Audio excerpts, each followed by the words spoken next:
ZEE5 ಇರುವಾಗ ನೀವು ನಿಮ್ಮ ನೆಚ್ಚಿನ ಶೋಗಳನ್ನ ಎಂದಿಗೂ ಮಿಸ್ ಮಾಡಿಕೊಳ್ಳುವುದಿಲ್ಲ. ಅದು ಸಂಪೂರ್ಣ ಉಚಿತವಾಗಿ. ಪಲ್ಯ ಬಡ್ಸೆ.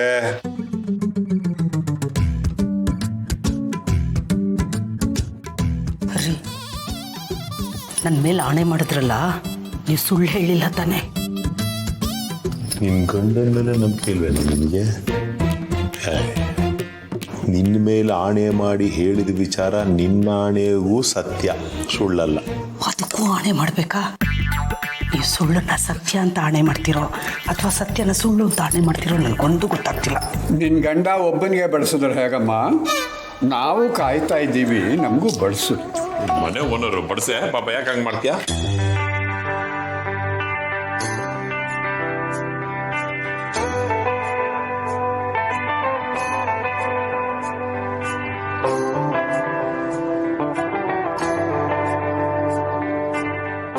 ಸಮರ್, ಊಟ ಮಾಡು. ಏನು ಯೋಚನೆ ಮಾಡ್ತಿದ್ಯಾ?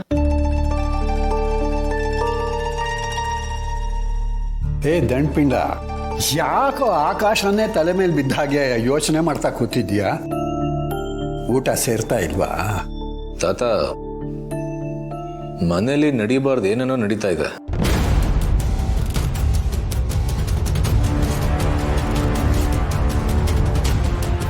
ಏನೋ ಹಾಗಂದ್ರೆ? ಅಭಿಗೂ ಆ ಮನೆಯವ್ರಿಗೂ ದೊಡ್ಡ ಯುದ್ಧನೇ ನಡೀತಾ ಇದೆ ತಾತ. ಅಯ್ಯೋ, ನೀನು ಆ ಉತ್ತರ ಕುಮಾರನ ವಿಷಯ ಹೇಳ್ತಾ ಇದ್ದೀಯಾ? ಬಿಡ, ಅವನಿಗೆ ತಲೆನೇ ಬೆಳೆದಿಲ್ಲ, ಸಿಡುಕು ಬುದ್ಧಿ, ಬಾಯಿಗೆ ಬಂದಾಗ ಮಾತಾಡ್ತಾನೆ. ಇಲ್ಲ ತಾತ, ಇದು ಬರೀ ಮಾತಿಗೆ ನಿಲ್ಲೋ ಹಾಗೆ ಕಾಣಿಸ್ತಾ ಇಲ್ಲ. ಅವನು ಬೇರೆ ಏನೋ ಪ್ಲಾನ್ ಮಾಡ್ತಾ ಇದ್ದಾನೆ.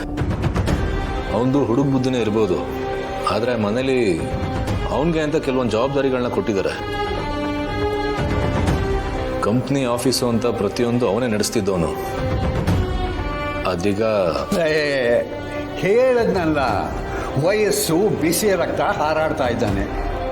ಸ್ವಲ್ಪ ಅನುಭವ ಆದಮೇಲೆ ತೆಪ್ಪಗಾಗ್ತಾನೆ ಬಿಡು. ಇಲ್ಲ ತಾತ, ಅವನು ಬೇರೆ ಏನೋ ಯೋಚನೆ ಮಾಡ್ತಾ ಇದ್ದಾನೆ. ಅವನು ಆಡೋ ಮಾತುಗಳು, ಆ ಮನೆ ವಾತಾವರಣ ನೋಡ್ತಾ ಇದ್ರೆ ಅವನ ಮನೆನ ಭಾಗ ಮಾಡೋ ಕಾಣ್ತಾನೆ.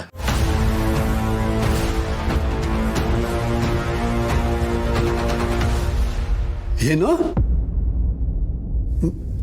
ಮನೆ ಭಾಗನ? ಅಯ್ಯೋ ದೇವ್ರೆ,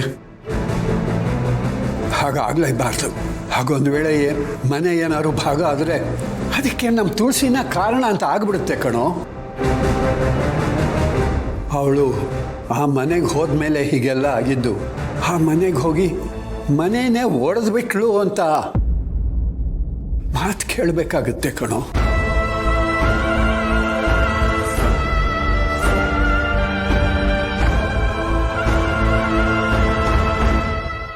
ZEE5 ಆಪ್ ಡೌನ್ಲೋಡ್ ಮಾಡಿ ಎಲ್ಲಾ ಸಂಚಿಕೆಗಳನ್ನು ಸಂಪೂರ್ಣ ಉಚಿತವಾಗಿ ನೋಡಿ.